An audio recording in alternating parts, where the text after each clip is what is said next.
अस्सलाम वालेकुम फ्रेंड्स, आप देख रहे हैं मेरा यूट्यूब चैनल कॉन्सेप्चुअल नॉलेज और मैं हूं आपका host Mohammad Ajmal. Dear friends, उम्मीद है कि आप लोग खैरियत से होंगे।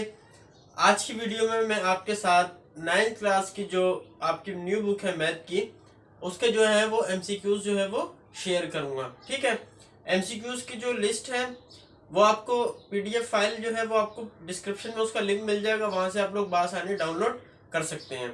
ठीक है। अच्छा, मैं आपको एक और बात भी बता दूं कि आज ही के दिन मैंने अभी इस्लामियात की जो आपकी बुक है 9th क्लास की, उसकी जो है अहम एमसीक्यूज जो है वो भी आज वीडियो अपलोड करी थी, तो उसका लिंक भी आपको इस डिस्क्रिप्शन में मिल जाएगा। ठीक है, आप लोग वहां से उसको भी अच्छे तरीके से देख लीजिए और उसकी एमसीक्यूज की भी प्रिपरेशन कर लीजिएगा। ठीक है, तो चलिए फ्रेंड स्टार्ट करते हैं। देखिए, मैथ के अंदर एमसीक्यूज जो है अगर वो पिछली 5 ईयर से आए तो मतलब एमसीक्यूज के अंदर इसमें प्रिडिक्शन बड़ी मुश्किल है कि जो आ रही है हो सकता है वो ना आए, क्योंकि मैथ है। ठीक है, मैथ समझने वाली चीज है। अगर आपने पूरी मैथ की बुक जो है वो अच्छे तरीके से समझी है, ठीक है, तो इनशाला आप कोई भी एमसीक्यूज आ जाएगी वो आप बआसानी कर सकेंगे। ठीक है, क्योंकि इसमें कुछ क्वेश्चन सोल्विंग वाले भी आ सकते हैं। ठीक है, जैसे रियल और इमेजिनरी पार्ट अलहदा करने वाला क्वेश्चन है, तो ये आपका जो है वो एमसीक्यूज में आ सकता है। सही। इस तरह चैप्टर 2 लोगारिथम से हम देखें तो आपको कोई भी लॉग का नंबर दिया जा सकता है और बोला जा सकता है इसका लॉग फाइंड आउट करें, तो वो आ सकता है। इस तरह आपसे ये क्वेश्चन किया जा सकता है कि नेचुरल लोगारिथम की बेस क्या होती है, वो बेस होती है नेचुरल लोगारिथम की ई। ठीक है, इस तरीके से आपका क्वेश्चन आ सकता है। जैसे साइंटिफिक नोटेशन का क्वेश्चन आ सकता है कि आपको क्वेश्चन गिवन होगा और उसको बोला जाएगा कि आप ऑर्डिनरी नोटेशन गिवन होगी, आपको उसको साइंटिफिक नोटेशन में कन्वर्ट करना होगा।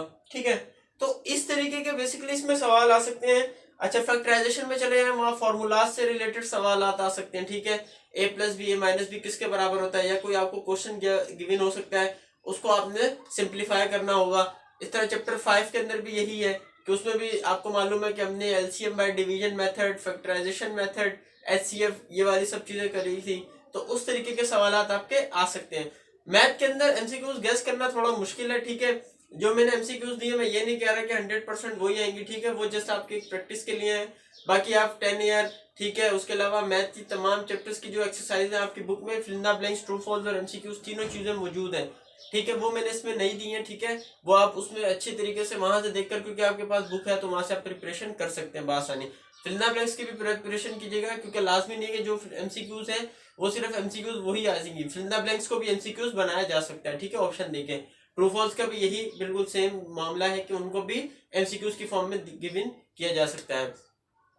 उसके बाद चैप्टर 6 पे आते हैं, तो लीनियर इक्वेशन और इनइक्वालिटीज का जो चैप्टर है आपका, आपको इस तरह का क्वेश्चन दिया जा सकता है। फॉर एग्जांपल बोला जाएगा इसका सॉल्यूशन सेट फाइंड आउट करें, तो आपने चैप्टर पढ़ा हुआ तो बासानी कर लेंगे। ठीक है, इस तरीके से हम आगे चले तो ग्राफ का क्वेश्चन आपका आ सकता है। ग्राफ का जो सबसे ज्यादा इंपॉर्टेंट क्वेश्चन होता है वो ये आता है कि क्वाड्रेंट कौन सा है। फॉर एग्जाम्पल ये मैंने लिख दिया, तो ये आपके पास एक क्वाड्रेंट पेयर गिवन है, आपको ये बताना होगा कि ये किस क्वाड्रेंट में है। आपको मालूम है 4 क्वाड्रेंट होते हैं, तो ये आपको बताना होगा। इस तरीके के सवाल आते हैं। चैप्टर नंबर 8 की तरफ आप आए तो चैप्टर नंबर 8 क्वाड्रेटिक इक्वेशन का जो उसका ज्यादातर सवाल ये आता है कि क्वाड्रेटिक इक्वेशन जो है वो स्टैंडर्ड फॉर्म ये है उसकी। ठीक है, तो इस तरीके के क्वाड्रेटिक फॉर्मूला का सवाल आ सकता है। वो क्या होता है क्वाड्रेटिक फॉर्मूला, आपको मालूम है minus b plus minus b square minus 4ac upon 2 है। तो ये क्वाड्रेटिक फॉर्मूला है। उसके बाद चैप्टर 9 से लेकर चैप्टर आपका 15 तक वो जो सारे चैप्टर ने ज्योमेट्री के हैं। अब ज्योमेट्री में सवाल किस तरीके से आ सकते हैं कि आपसे पूछा जा सकता है, हमने बीच में आइसोसेलिस ट्रायंगल पढ़ा। आइसोसेलिस ट्रायंगल क्या होता है, जिसकी 2 साइड्स और 2 एंगल्स इक्वल होते हैं। स्केलिन ट्रायंगल क्या होता है, इस तरह आपका इक्विलेटरल ट्रायंगल क्या होता है। हमने ट्रायंगल के कितने चैप्टर्स पढ़े, उनमें से आपके क्वेश्चन आ सकते हैं।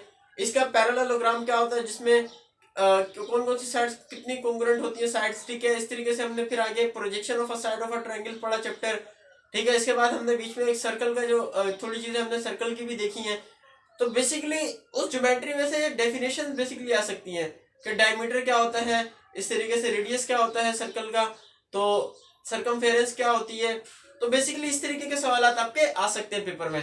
तो उन चैप्टर्स के लिए, ज्योमेट्री के चैप्टर्स के लिए आप लोग उनकी जो डेफिनेशन है उनको अच्छे तरीके से पढ़े और उनकी MCQs, fill in the blanks, true false अच्छे तरीके से करें, क्योंकि वहां से अगर कोई सवाल सॉल्व करने के लिए ये बड़ा मुश्किल होता है, उसमें से डेफिनेशन ही चीजें पूछी जाती थी। जैसे ये पूछा जा सकता है the sum of the major of the angles of a triangle is, कितने, आपको मालूम है कि एक ट्रायंगल में तो 3 एंगल होते हैं, उनका सम 180 के बराबर होता है। पैरेललोग्राम किसके बराबर होता है, उसमें 4 आपके एंगल होते हैं, वो 360 के बराबर होता है।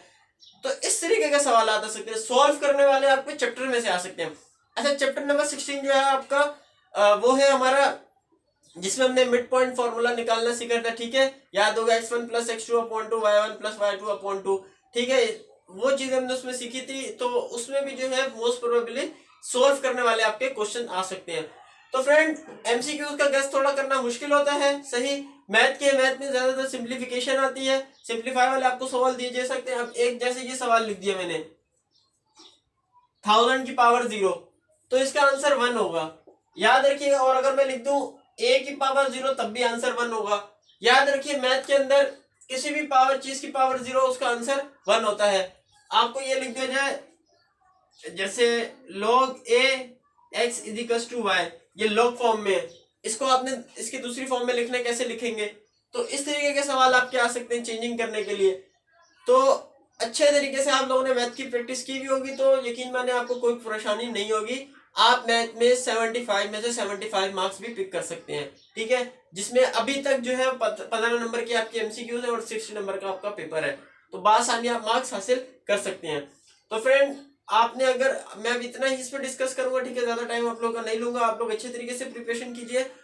अगर आप लोगों ने मेरे चैनल सब्सक्राइब नहीं किया हुआ है तो चैनल को सब्सक्राइब कर लीजिए, और जिन्होंने सब्सक्राइब किया हुआ है वो बेल आइकन पे प्रेस भी कर दीजिए ताकि नई आने वाली वीडियोस आप तक पहुंचती रहे। तो मिलते हैं फ्रेंड नेक्स्ट वीडियो में, इजाजत दीजिए, अल्लाह हाफिज।